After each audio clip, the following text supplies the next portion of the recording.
All right, what's up, guys? It's Trey Alessio, the Dawn of Entertainment, back with another Unfiltered Cinematics with your boy Brandon Ogden. We went to go see Ready Player One. I think we both really enjoyed it.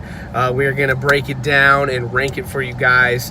So, Brandon, kick it off. Initial thoughts. Do you want to kind of explain the movie a little bit? Yeah, so let me just start. Going into the movie, I was kind of skeptical on if I would like it or not. I was very 50-50. I thought I'd either really enjoy it or I really hated it. Spoiler alert, I really enjoyed it. So, that's a good thing. Yeah. Basically, it's in the future. It's like a poor America type thing. So it's kind of dystopian future, real world future, but then Columbus, Ohio, virtual reality. Yeah, they all kind of like gathered together in the Oasis to play this one virtual reality game, where basically there's no winner or anything. It's just like you live life in there. Basically, you can get credits and build up your weaponry and your different things, but there's no real like goal, I guess. Until, it's just a play. Right, until the creator, Holiday, whatever, he dies, and he says that he set up 3 keys to get to an Easter egg where you would take over total control of the game and win $5 trillion something, 500 trillion, I don't know. And then obviously it becomes real life because that's more money than anybody has in the world, and people in real life are trying to kill basically to get this money. So it becomes, the virtual reality becomes regular reality. I have to say, I think that this is even when I saw this trailer back when it first dropped, this, I think, is kind of a warning to society type of movie. It was very fun and very kind of lighthearted, but when you peel back the layers, I think there's really an element of, this is a warning. Precaution. Yeah, a warning to society. You know, you need, with all this technology that's coming out, the virtual reality that is become a true reality in our lifetime, you still need to be in touch with humans and real life. So I think that was the core theme and lesson to be taught in this movie. So I thought that was very well done. I think this was a Spielberg movie. I think it was honestly close to perfectly done. The music, the Easter eggs in the movie themselves, the little cameos, the characters, video games. It was just awesome. It was perfectly done. So we got like some of the like Harley Quinn, Joker. Yep. Batman. Chucky. King Kong. Godzilla. Big Iron Giant. Iron Giant was really good. The Overwatch character. That's a video game. Even you got a lightsaber. You can. There was there was at the end some character. It honestly looked like Power Rangers, but I don't think it was. Just a lot. What do you have a favorite kind of Easter egg, or if you had to pick?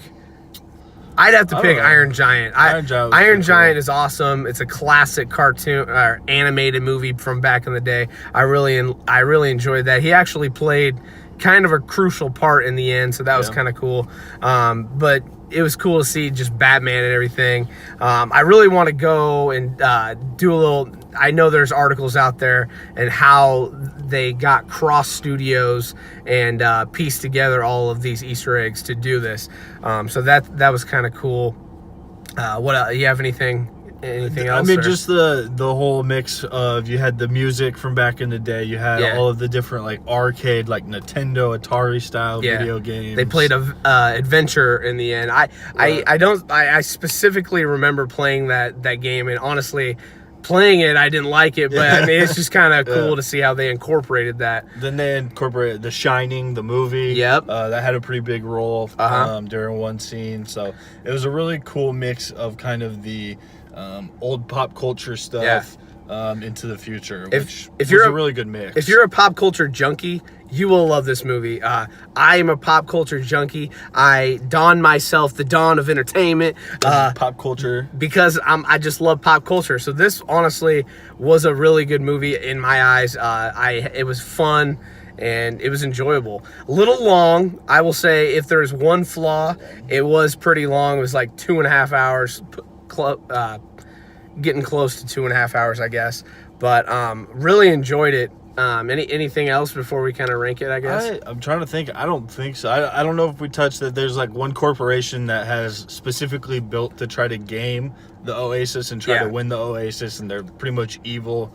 And so that's kind of a mainstay throughout the whole movie. Yeah.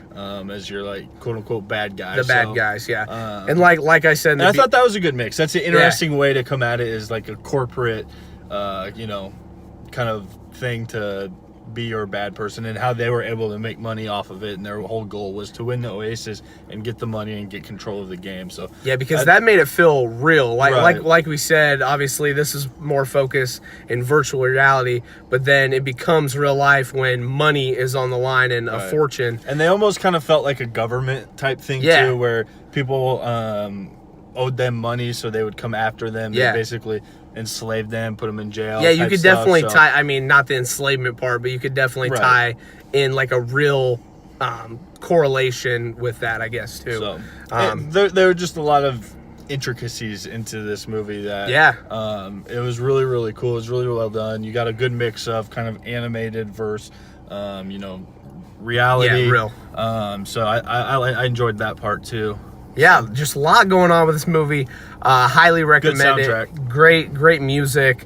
Just overall, very good. Do you have you want to rank this? Do you have a number in mind? You go first. I'll go first.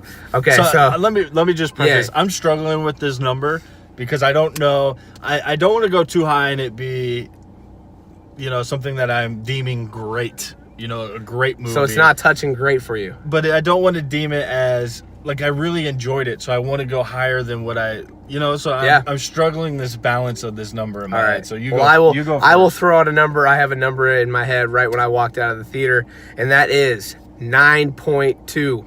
This was a really fucking good movie. Let me tell you, I really think that this could get some Oscar buzz in the animated feature. I have seen some things on the Twitter sphere that it might be nominated for best animated movie. So they could kind of construe it as an animated movie, even though there are real elements in it.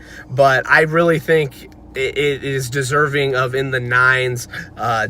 Honestly, it's just beautifully done. I would argue one of Spielberg's best movies. You get nostalgia with it. You get a good storyline, world building. I could see, some spin-offs in the future. There's just so much you can do. Like I said, at the core, it is a bigger lesson to be taught in this movie. So I think there's just a ton of elements that make it really, really good. I would even consider it great. It's a lot. It's very early, but I'm gonna go 9.2. I will say I think it should get a lot of buzz for visual effects, cinematography, that type mixing, that type of stuff. I could see it doing well there. Okay, for me, I'm gonna go 8.4. Okay. So high, very high. It was just really a good way to put it is one of my buddies texted me earlier and said it's a fun movie to watch. Very fun. And it is a fun movie to watch. It's enjoyable. I did see there's not a lot wrong with the movie. Yeah. I can't go too high on it because to me it's not that I rank based off like an Oscar scale or anything like that. I feel you. But 8.4, very, very fun. Definitely recommend to go see, especially if you like pop culture, especially if you're kind of a 90s kid, Definitely. 90s era. Shout out millennials. Hey. So go see it, go check it out. 9.2 to 8.4. Quick question before we get out of here. 8.8 is the median there. Look at this guy throwing some math at you. Got my spectacles on. Do you could you see the Oasis actually happening in our lifetime, like something like this where it is like a world type game? If you put virtual reality on Fortnite, I think we're there. For real, Fortnite's blowing up. I'm addicted. I got this kid to download it, so we're on our way there. Addicted. But I don't know. The technology could it be there? Yeah, I think it's definitely there. It's just a matter of is one thing gonna take it off. I don't know if virtual reality is really taken off in the way it was kind of a couple years ago, right? That it but was it kind of just fallen off a little bit. So I mean, I could see it. I don't think it'll ever get to the extent of what you see in this movie. I think that's obviously dramatized to an extent, but definitely an It'd be dope as opportunity shit, there. And again, like you said, there's some good things about that. There's also some bad things about that. So definitely, time will tell. And I also think it was very cool how kind of the final thing that happened. Spoiler alert: Wade Watts wins the prize and obtains the Oasis. The Easter egg. He gets the Easter egg, and he takes basically the Oasis. He says that he wants to run it with his team, his clan, which I thought was kind of cool. And they banned it on Tuesdays and Thursdays because they want people to become more in touch with reality. Step away from I think that's a really cool thing to take away from this movie, and that's like a real life lesson you can learn. Those are the type of things that I like in movies. You can have a fun movie, you can throw the pop culture references, but at the end of the day, you want to walk out and be taught something, feel an emotional presence with the movie. So I thought that was cool.